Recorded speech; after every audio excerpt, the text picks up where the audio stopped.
Maverick is still trying to reconcile this unique Jamaican reality of schoolboy football, the Manning Cup, the DaCosta Cup, the Walker Cup, Ben Francis Cup, and now the Flow Super Cup.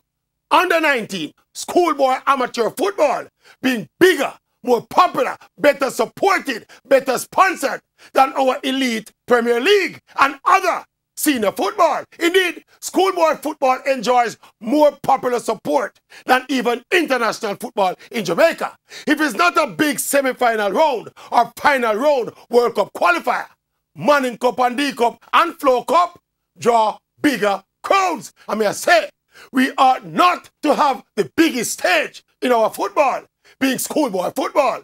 It throws every logical and conventional way of managing and developing the sport through the window.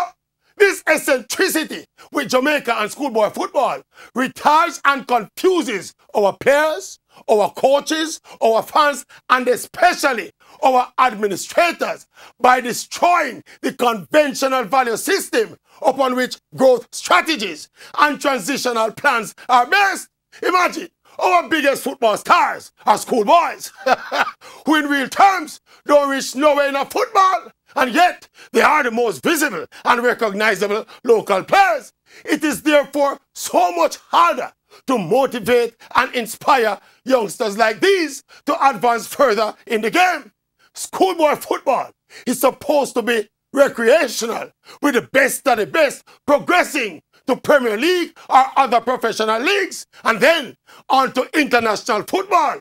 That is steady and measured growth and transition.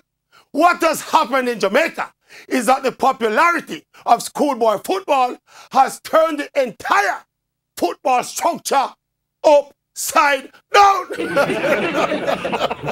Not me, it's the football turned upside down. Start to work on the thing, man. Start to, it's not me.